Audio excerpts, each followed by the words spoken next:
다음은 시장 시그널로 넘어가죠. 헤르메스 스탁의 김시훈 팀장 나와 있고요. 다월투자증권의 이성웅 차장도 함께합니다. 어서 오세요. 네, 안녕하세요. 네. 자, 시그널을 파악해봐야 되니까 김유정 아나운서 또 준비돼 있죠? 네, 오늘의 첫 번째 시그널은요. 젠슨 황이 쏘아올린 공 함께 점검해 보도록 하겠습니다.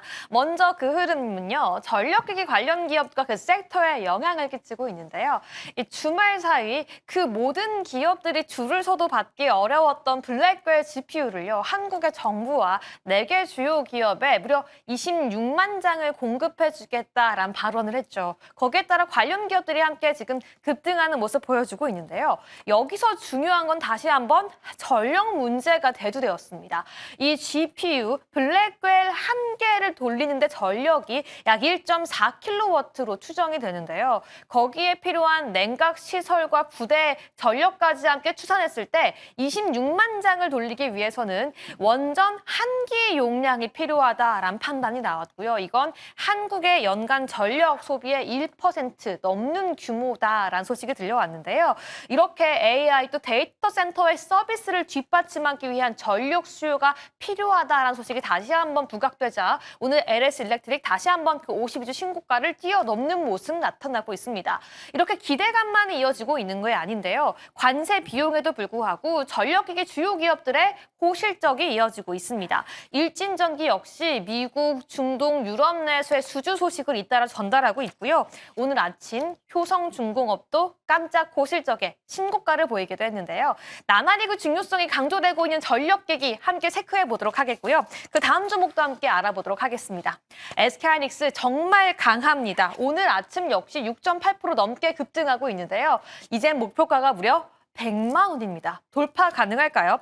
일단 노무라가 긍정적인 소식을 전했습니다. 가장 먼저 SK하이닉스의 영업이익이 TSMC를 뛰어넘을 거라고 전망하면서 가장 먼저 목표가 84만 원을 이야기했고요. 여기에 한술 더 얹어서 SK증권이 목표가 100만 원까지 제시하기도 했는데요. 최근에는 홍콩 시장에 상장되어 있는 SK하이닉스 2배 ETF의 호조세 역시 주가 상승 흐름에 긍정적인 영향을 끼치고 있다라는 소식까지 함께 들려오고 있습니다. 과연 이 젠슨항이 쏘아올린 공 어디까지 갈 수 있을지 지금 바로 함께 점검해 보시죠. 자, 젠슨황, 황해 효과라고 해야 될까요? 예전에도 삼성전자에서 있었는데 그건 뭐 예전 일이니까 다른 황 씨를 가진 성이시고 자, 젠슨황, 뭐 치킨을 넘었습니다. 일단 치킨 쪽은 얘기 아닌데 이게 좀 애매모호한데 블랙웰 26만 장 공짜로 주는 거 아닙니다. 그죠? 그리고 앞으로 선배정을 하겠다라는 거죠.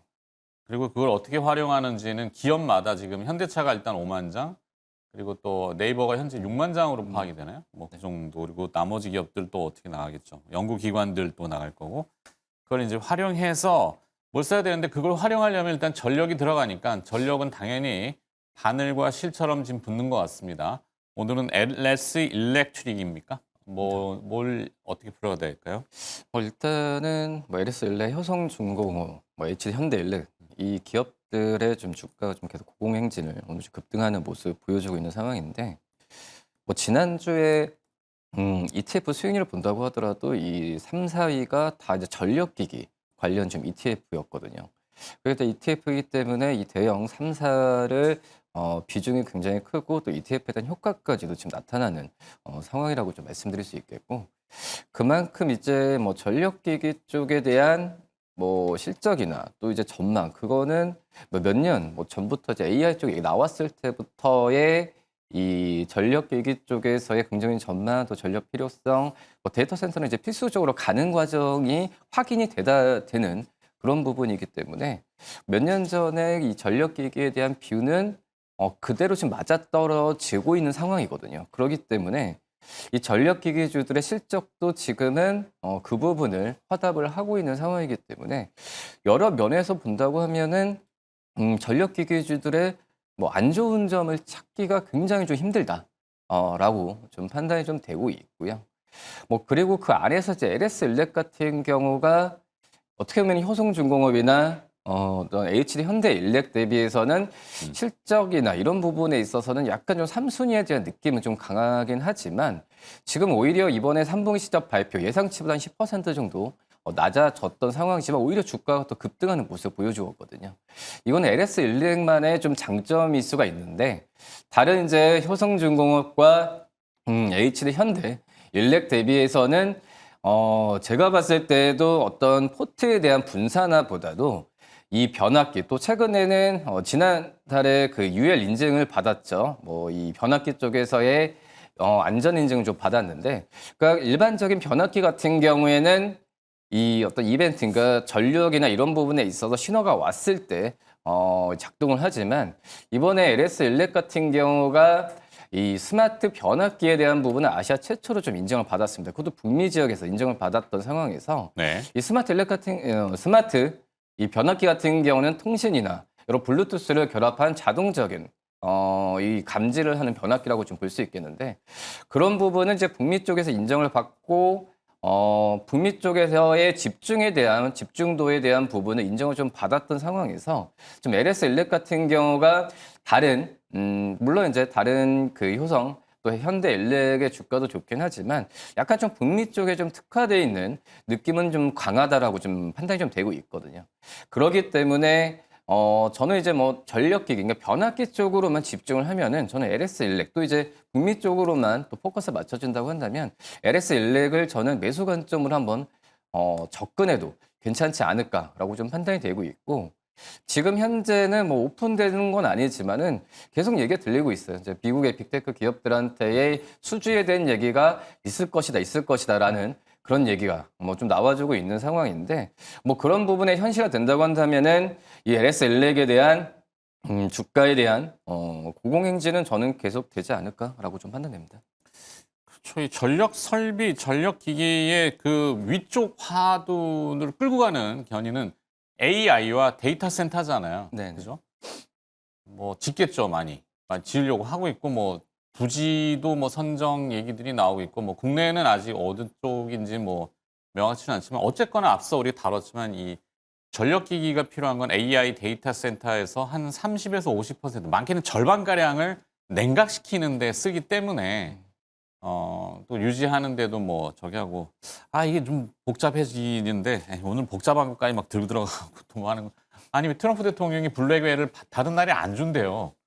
좀 전에 1시간 정도 전에 속보인데 물론 중국을 겨냥한 거죠. 근데 우리가 중간에 지금 껴있잖아요. 돌아가셔가지고 왕관이 마음에 안 드셨나? 또 뭔가를 얘기하시는데 이분 뭐 얘기할 때마다 막 출렁출렁 거려가지고 제가 봅시다. 일단은 어찌됐건 LS 일렉트릭은 그러면 매수 전략으로 그냥 유지합니까? 네, 지금 앞서서 제가 처음에 이제 ETF라는 부분을 말씀을 드렸잖아요. 네. 지금 ETF에 대한 효과 부분이 대형주 쪽으로 많이 가고 있는데 그 부분을 지금 전력기기주들도 받고 있기 때문에 당분간 이 랠리는 전 지속될 가능성이 좀 크다라고 좀 생각이 되고 있고 그리고 앞서서 이제 뭐 AI 뭐 블랙이 하지만 기본적으로 이제 전력기기 쪽 같은 경우는 근간이라고 생각되거든요. 뭐 다른 이슈에 의해서 뭐 변동이 될 수도 있겠지만은 일단은 뭐 앞서서 이제 뭐 반도체나 IT 쪽에서의 어떤 잡음이 있다고 하더라도 이 전력에 대한 수요 부분은 저는 꾸준하게 이루어질 가능성이 크기 때문에 전력기기가 오히려 더 좀 IT 쪽 대형주 들어가는 것보다는 지금은 더 편하지 않나라고 좀 생각이 됩니다. 네, 어차피 따라가야 되는 전력. 되게 더 편할 수도 있다 이렇게 얘기하죠. 뭐 사실 뭐 AI 데이터 센터뿐만 아니라 뭐 사람 살아가는데 전기 없으면 안 되잖아요. 요즘 같은 또 디지털한 시대에 필수적이죠. 자, 두 번째는 SK 하이닉스입니다. 목표가 100만 원짜리를 부르는 리포트가 나왔다는데 이제 맞불러 되나요? 뭐 50만 원, 60만 원이 못 가란 법 없죠. 그거에 대한 현실성은 뭐 조차 하더라도 김시은 팀장이 보시는 SK 하이닉스는 어떻습니까? 오늘 시장에서 앞서 이야기했던 리포트로 많이 놀란 것 같습니다. 음. 사실 SK하이닉스 같은 경우에는 뭐 기관이라든지 혹은 개인들의 매수세가 굉장히 강했는데 최근은 아니고 오늘 시장에서 뭐 목표 주가 100만 원도 나오고 노무라에서도 84만 원 리포트가 나오다 보니까 지금 프로그램 매수와 외국인도 함께 동반 매수하고 있는 흐름들이 나오고 있어요. 지금 고점 라인대에서 이런 흐름들이 나오고 있다라는 것 자체는 그래도 긍정적으로 해석할 수밖에 없지 않을까라는 생각을 가지고 있는데 100만 원에 대해서는 우리가 이제 조금 더 의견을 나눠봐야 할 것 같긴 합니다만 그 이유가 원래 같은 경우에는 EPS가 굉장히 증가하다 보니까 PBR이 아니라 앞으로는 PER로 계산을 하겠다라는 내용이라 보시면 좋을 것 같아요. PR로. 그렇게까지 계산한 리포트들이 없다 보니까 네. 결국은 그거에 대해서는 좀 많은 논란과 그리고 좀 해석들이 분분할 것으로 보여지고 있습니다. 다만 목표 주가 100만 원에 대한 내용들을 보시면은 그 중심에서 AI 사이클과 SK하이닉스의 이익 성장이 꾸준하게 올라갈 것인가 혹은 가파르게 올라갈 것인가 이거를 한번 확인해 보시면 좋을 것 같아요. 그런데 이 내용들을 보시게 되었을 때 기존의 반도체 사이클 같은 경우는 일정 사이클을 그렸지만 이번 사이클 같은 경우에는 너무나 폭발적으로 성장하는 부분들이 있고 그리고 노무라에서도 나왔던 리포트를 종합해서 보면은 27년도에 영업이익이 굉장히 크게 증가할 것이다라는 내용들이 나오고 있습니다. 그러면 우리가 의견들은 분분하더라도 키워드를 한번 보시면 좋을 것 같아요. 앞으로 SK하이닉스의 실적 혹은 영업이익이 얼만큼 늘어날 것인가. 이걸 한번 우리가 계속 체크를 해야 하는데 결국 앞으로 이거에 대한 랠리를 더 이어갈 수 있을지에 대한 단기적인 모멘텀은 HBM4에 대한 인증 여부이지 않을까. 라고 생각을 하고 있어요. 지난 2달 전이었던 것 같습니다. 그때 SK하이닉스에 대한 기술력이라든지 지위가 워낙 있다 보니까 SK하이닉스 같은 경우에는 가격을 올리겠다. 원가가 올라왔기 때문에 우리는 가격을 더 많이 받겠다라고 했습니다. 근데 엔비디아 같은 경우는 가격 인상에 대한 부분들 때문에 좀 고민을 해보겠다 이런 뉘앙스를 좀 했고 11월 달에 그 내용들이 좀 결판이 날 것으로 보여지고 있는데 공교롭게도 삼성전자 같은 경우에 가격을 다운시키겠다고 했어요. 물론 이제 내용이 확인된 거는 아니고 네. 조금 썰이긴 하지만 삼성전자는 가격을 다운시키겠다. 왜냐하면 SK 경쟁해야 되니까. 아무래도 뭐 수율 문제라든지 좀 시장에 대한 지배력을 확대하기 위해서 삼성전자 같은 경우에는 좀 그런 언급을 할 수밖에 없지 않을까라는 마진을 생각을 갖고 줄이더라도 있어요. 일단 진입을 해야 되니까. 일단 이제 시장에서의 파이를 좀 뺏어와야 하니까. 네네네. 그런데 SK하이닉스는 자신들의 기술력이 워낙 좋다 보니까 가격을 올리더라도 우리는 자신이 있다. 이거를 내비치고 있습니다. 그러면 SK하이닉스에 대한 이익 추정치 같은 경우에는 HBM4에 대한 가격 인상 여부에 따라서 다시 한번 또 달라질 수 있지 않을까라는 생각을 가지고 있어서 이번 달 혹은 이제 연말까지 좀 밀릴 수는 있다고 생각을 합니다. 이거에 대한 여부에 따라서 또 단기적인 주가의 변동성이 또 나올 수 있지 않을까라고 보시면 좋을 것 같아요.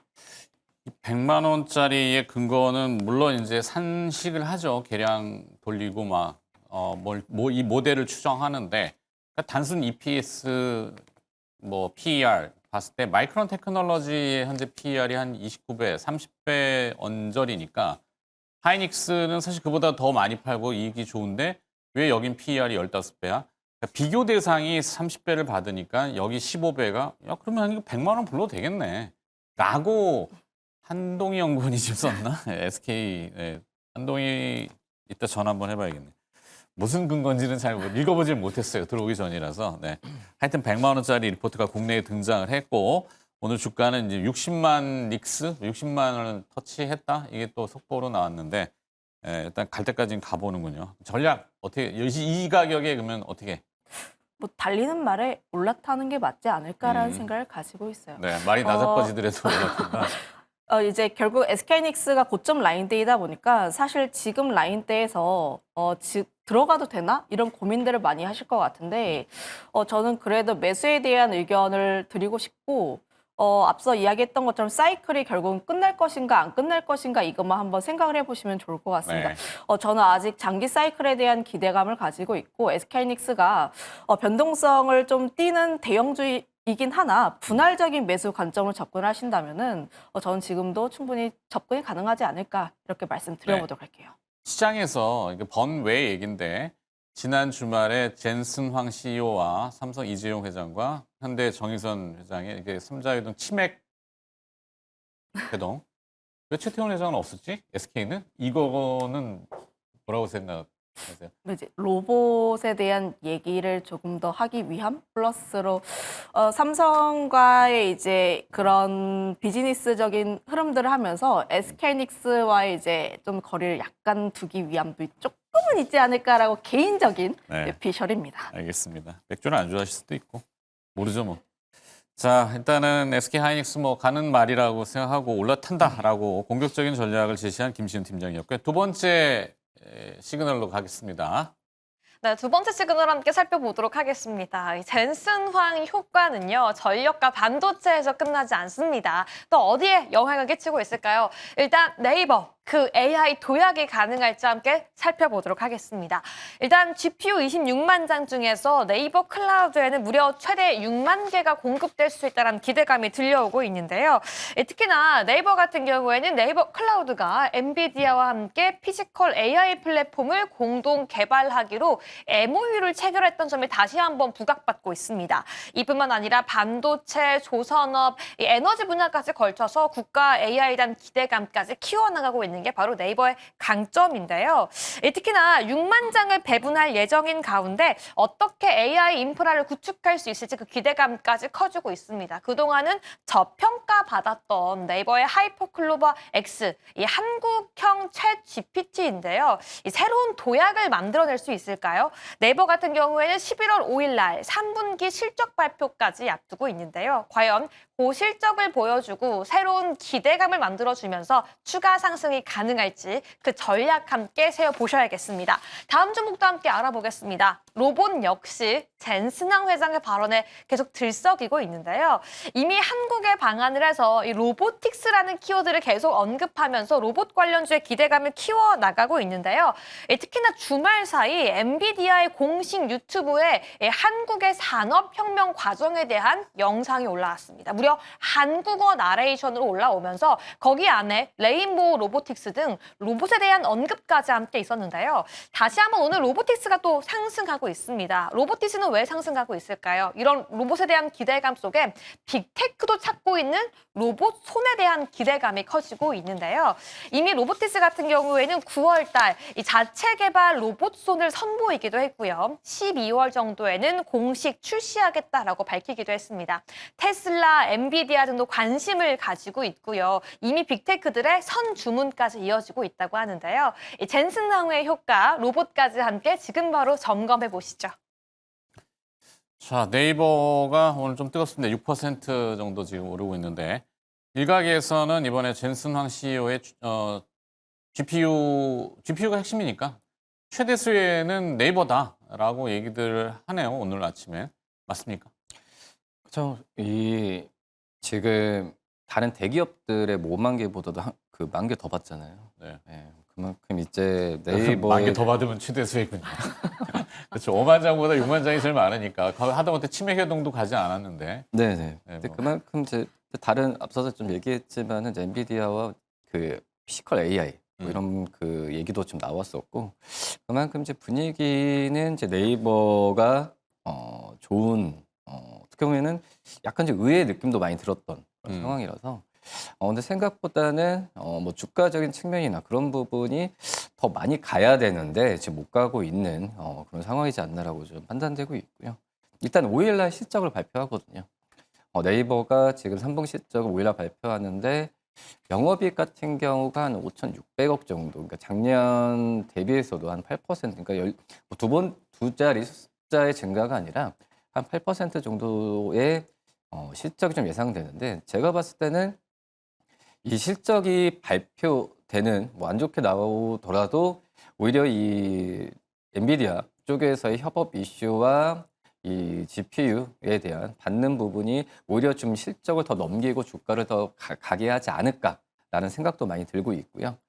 뭐 그만큼 이제 네이버의 어떤 본업적인 가치죠. 이런 뭐 피지컬 AI나 다른 이제 AI 쪽과 관련된 부분은 네이버도 아직까지는 투자를 해야 되는 상황이에요. 그렇기 때문에 이 당장 어떤 실적에 대한 부분이 급격하게 늘어난다라고 기대를 하는 것보다도 역시 네이버도 뭐 시총이 큰 기업이지만 아직까지는 성장주로 좀 평가를 해야 되는 게 네. 맞다라고 좀 생각이 되고 있고요. 실적적인 측면을 봤을 때도 뭐 광고 단가나 여러 가지 부분에 있어서 네이버도 지금 그 실적을 벌어들이는 구조가 좀 많이 세부적으로 많이 바뀌게 되고 있는 상황이거든요. 뭐 검색 광고나 뭐 이런 부분 같은 경우에도 이제 노출이 아니라 광고주로 그대로 구매할 수 있는 뭐 최근 네이버를 이용해 보시는 분들은 느끼시겠지만은 어떤 일반적인 광고가 아닙니다. 바로 이제 구매를 할 수 있는 그런 창을 그런 광고를 받으면서 또 광고 단가나 이런 부분도 지금 많이 올리고 있는 상황이고, 뭐 커머스나 이런 부분 같은 경우에도 지금은 변화를 뭐 주고 있는 상황인데 아직까지 실적에 대한 부분이 퍼포먼스가 크게 일어난다라고는 좀 볼 수는 없거든요. 뭐 그러기 때문에 지금은 이 주가적인 측면은 이런 그 GPU 이슈나 엔비디아 쪽에서의 이슈로 더 반응할 가능성이 크기 때문에 실적적인 측면을 고려하는 것보다도 네이버의 뭐 주가적으로 뭐 매수를 하냐, 뭐 관망하냐 이런 부분을 따랐을 때는 이런 좀 이슈에 더욱더 집중을 하면서 할 필요가 있다라고 좀 생각이 되고 있고요. 지금 네. 분위기 좋습니다. 저는 그래서 매수 관점을 좀 말씀드리도록 하겠습니다. 매수. 적극 매수냐 아니면은 소극 매수냐. 매수도 뭐 여러 가지가 있어요. 중간 매수하겠습니다. 중간 매수. 적극적인 것보다도 좀 좀 애매한데. 그 비중을 네. 좀 느리고 신규로 안 갖고 계신 분들은 이제 일정 부분 좀 편입을 한다라는 과정에서 뭐 네. 포트에서 그래도 5% 10% 정도는 해봐도 괜찮다라고 좀 생각이 됩니다. 기왕 살 거 그냥 확 사는 게 낫지 않나요? 뭐 거기까지는 이제 그 중간 말씀드리겠습니다. 알겠습니다. 뭐 이런 거 같아요. 지금 시장에 비유를 하자면은 이 들녘에 벼가 확 익었죠. 이제 수확을 해야죠. 근데 사람이 일렬로 쭉 서갖고 낫으로 이렇게 베던 거를 컴바인하고 트랙터를 지금 GPU가 들어온 거죠. 그러니까 좋은 모양이에요. 네. 하이퍼클로버 X, 한국형 챗 GPT 이건 좀 오바고. 네. 하여튼 뭔가를 활용할 수 있는 거기가 데이터의 보고잖아요, 네이버가. 그러다 보니까 데이터를 쓸 수 있는 그동안 쓰려고 쓰면도 못했던 그거를 이제 도구를 지금 마련했다 이렇게 평가들이 나오고 있어서 좋은 모양입니다. 일단 매수 전략을 이성훈 차장은 주셨고 그다음에 로보티즈, 로봇 세상입니다. AI, 로보틱스, 뭐 휴머노이드, 스마트 팩토리, 이제는 제조업은 뭐 로봇이 점점 더 대체가 되겠죠, 당연히. 뭐 그럴 수밖에 없는 게 지금 뭐 테슬라의 휴머노이드가 각광을 받았기 시작했을 때부터 자동차 생산 공정 일부 이제 해결할 수 있을 것이다 이런 기대감이 이미 깔려 있었다고 보시면 좋을 것 같고요. 네.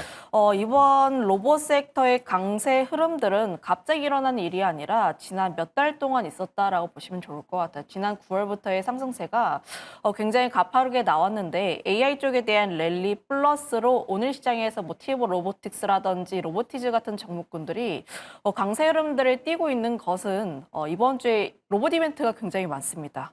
확인된 로봇 이벤트만 거의 3-4개 정도라고 보시면 좋을 것 같고 네.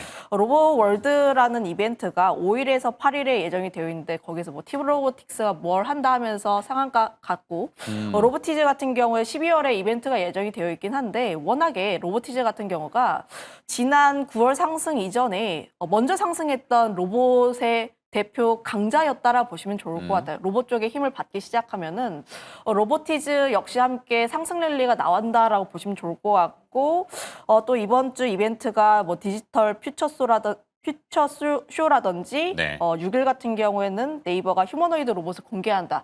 앞서서 네이버가 또 로봇 관련 종목으로 편입이 되었는데 거기에서 휴머노이드 관련했을 때 어떠한 내용들이 또 나오는지에 따라서 저 역시도 네이버가 추가로 움직일 가능성이 높다라는 생각을 가지고 있어요. 네이버가 기존 같은 경우에 AI 소프트웨어 혹은 AI 관련이었는데 이제 로봇주로 편입이 된다면 성장주로서의 그 변동성이 크게 나올 수 있다 보니까 이런 이벤트에 조금 더 주목해야 할 필요가 있지 않을까라고 보시면 좋을 것 같고요. 가장 큰 이벤트 같은 경우에는 테슬라의 주주총회라고 보시면 좋을 것 같은데 사실 이 이벤트가 굉장히 큽니다. 테슬라 같은 경우에는 일론 머스크를 또 붙잡아두기 위해서 보상 패키지안을 내놓았는데 결국은 가장 중요한 핵심은 이거예요. 테슬라의 주주 가치가 올라가기 위해서는 휴머노이드에 대한 가치가 크게 부각될 필요가 있는데 지금 뭐 보상 패키지안이 이제 통과될 가능성이 굉장히 높습니다. 거의 100%라고 보시면 좋을 것 같아요. 거기에서 로봇 관련 종목군들이 저는 또 이제 크게 변동성을 크게 띠지 않을까라는 생각을 가지고 있어서 네. 저는 이번 주 로봇 관련 종목군들 같은 경우에는 우리가 계속 관심 있게 봐야 할 필요는 있다라는 생각을 가지고 있습니다. 다만 로보티즈 같은 경우에는 매매 전략은 지금 자리는 보유자의 영역이라고 생각을 하고 있어요. 사실 네. 오늘 시장에서 25% 상승하고 있는 것을 지금 매수하러 할 수는 없습니다. 그래서 보유자의 영역 혹은 관망이라고 드리기는 하는데 네. 다만 다른 로봇 종목군들이 지금 전부 다 20%대 가는 건 아니거든요. 뭐 사면이라든지 이런 종목군들이 있다 보니까 오히려 좀 눌려있는 종목군들, SPG라든지 레이본 로보틱스라든지 이런 종목군들로 눈을 돌려보시는 게 맞지 않을까라는 의견 드리도록 하겠습니다. 아, 로봇 관련된 이벤트가 이번 주에 또 있군요. 굉장히 많습니다. 아무래도 뭐 큰 이벤트 다음에 후속 이벤트들이 당연히 자연스럽게 따라오겠죠. 근데 로봇이 좀 주류고 그중에 이제 오늘은 로보티즈가 좀 움직였는데 여기를 따라가기는 좀 그렇고 조금 이렇게 순환하는 일로 갔다가 절로 갔다가 하니까 이제 순환매 흐름들을 조금 더 노려보자. 노려보되 좀 눌려있는 종목군들, 그러니까 상대적으로 덜 상승한 종목군들을 노려보자라고 의견 드리겠습니다. 알겠습니다. 로보티즈는 그래서 관망이지만 로봇 관련된 이슈는 이번 주에 많다. 이거 참고하시면 되겠고요. 마지막 이슈 시그널로 넘어가 보도록 하죠. 네, 마지막 시그널 함께 점검해 보도록 하겠습니다. 유리기판 관련주, 특히 그 안에서 피로틱스가 급등을 하고 있는데요. 앞으로의 게임 체인저는 유리기판이 되는 걸까요? 일단 이슈가 있었습니다. 삼성전기가 브로드컴에 유리기판을 공급한다라는 소식이 들려왔습니다. 이미 브로드컴에 샘플은 공급을 했고요. 2027년 대규모 양산을 목표로 하고 있는데요. 삼성전기에서는 부산에 신공장을 세워서 월 2만 장을 생산할 것으로 전망 하고 있습니다. 이미 브로드컴 같은 경우에는 구글, 메타, 오픈AI, 애플 같은 기업들의 반도체를 설계해주고 있는 회사를 알려져 있는데요. 이제 삼성전기의 유리기판이 빅테크 기업들에 쓰일 전망이 함께 들려오고 있습니다. 피로틱스 그 안에서도 기대감을 키워나가고 있는데요. 이 다양한 2차 전지, 글라스, 올레드 등의 레이저 장비를 만들고 있으면서 최근에는 유리기판과 태양광 등의 신사업에 대한 기대감까지 함께 더해지고 있습니다. 핵심으로 부각받고 있는 유리기판 관련 섹터 함께 점검해 보도록 하겠고요. 그리고 조금 더 시선을 확장해서 이번엔 새로운 섹터까지 함께 다뤄보도록 하겠습니다. 바로 우주 위성 섹터 내에서 지금 상승하고 있는 스피어까지 함께 점검해 보려고 하는데요. 이 한국이 미국 나사의 차세대 달 탐사 프로젝트인 아르테미스2 프로젝트에 참가할 예정이라는 소식이 들려왔습니다. 한국의 위성 같은 경우에는 이곳에 참가해서 우주 방사선 측정을 담당할 예정이라는 소식이 들려왔는데요.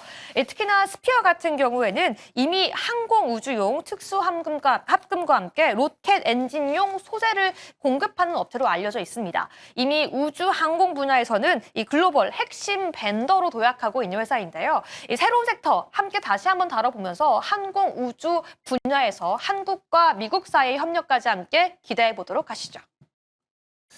자, 또 등장했네, 유리기판.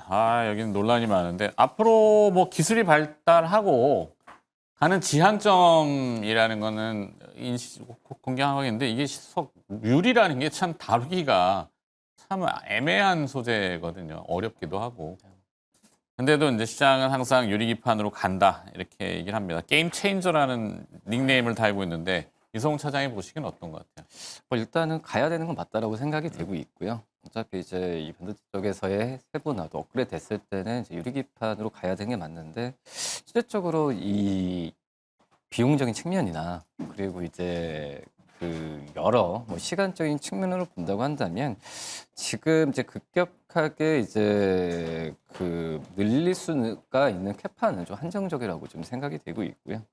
뭐 그런 점에서 봤을 때도 이제 유리기판 얘기 나와서 관련되는 기업들을 얘기를 하게 된다고 한다면 이제 유리기판이 그냥 좀 시작이거나 해보는 느낌이 크거든요. 네. 뭐 그렇기 때문에 아직 유리기판 쪽으로의 실적에 대한 부분이 크게 나온다는 것보다도 나중에 진짜 그러니까 말씀하셨듯이 뭐 게임 체인저로서 가야 되는 부분에 있어서 이제 선점하는 부분은 좋게 좀 평가를 하면서 이 그런 유동성이나 이런 부분이 좀 들어오지 않나라고 좀 생각이 되고 있고 그다음에 뭐 피롭틱스도 마찬가지예요. 실적에서 유리기판이 차지하는 부분은 거의 없죠.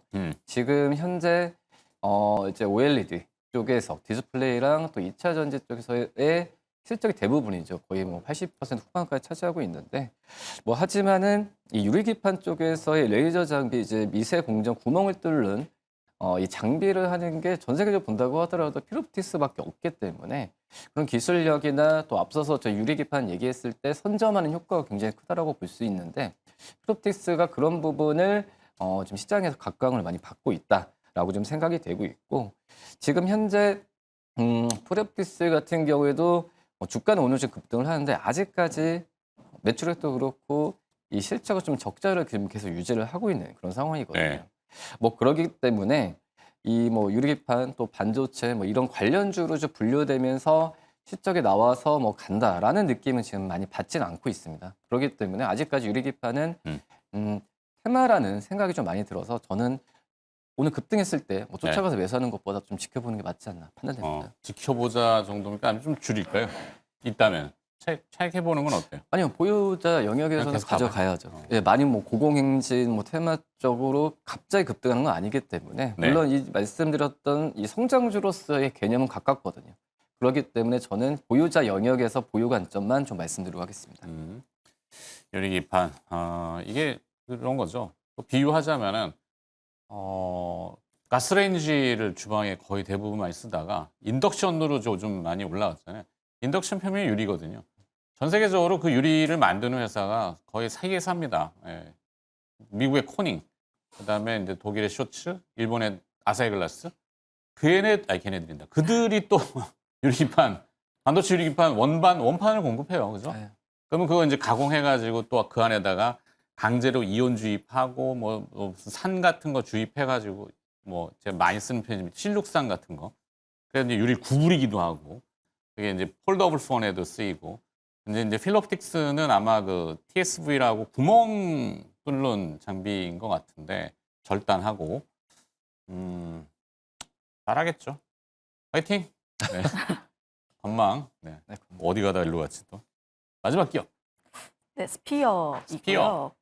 우주 뭐 한 합금? 맞나? 네, 우주학금 관련 쪽이라 보시면 좋을 것 같은데. 중개업체잖아요, 근데.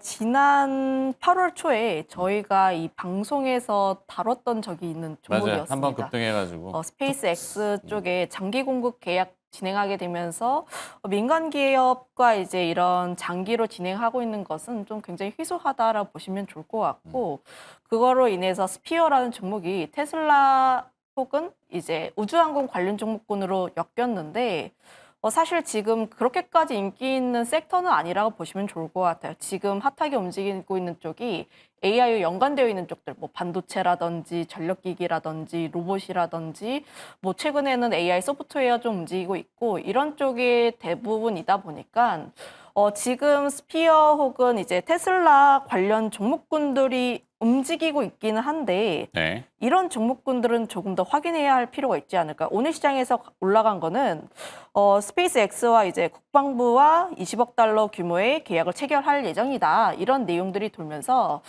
좀 스페이스 X 연관 종목군들이 올라왔다라고 보시면 좋을 것 같아요. 스페이스 X 연관 종목이 LK 삼양, HVM, 스피어 이런 종목군들이 세트입니다. 그런데 이 이슈를 보게 되었을 때 스페이스 X와 테슬라 두 개를 구분지어서 보면은 이번 주에 어떤 이벤트가 더 강할 것인가? 저는 로봇이라고 생각을 하고 있기 때문에 로봇에 꽂히셨군요. 상대적으로 내가 같은 돈을 투자하고 있다면 지금 대세를 따르는 게 맞지 않을까라는 생각을 가지고 있고 우주항공 관련 종목군들이 바닥권에 있다 보니까 자리는 매력적이긴 하나 추세가 만들어지는 확인을 하고 들어가셔도 늦지는 않다 이렇게 생각하고 있습니다. 네. 자, 그래서 그러면은 스피어는 전략을 어떻게 가져갈까요? 관망이라고 말씀을 드리겠는데 다만 단기적으로 상승을 하더라도 9,800원 라인대를 뚫고 올라가는지는 조금 더 봐야 할 필요가 있다는 생각을 가지고 있어서 약간의 상승은 조금 더 나올 수가 있긴 하나 관망 흐름 제시 드리겠습니다. 알겠습니다. 자, 이 시그널과 기업을 알아봤고요. 오늘 두 분이 또 수고해 주셨습니다. 헤르메스 스탁의 김시은 팀장과 다올투자증권 이성웅 차장이었습니다. 고맙습니다.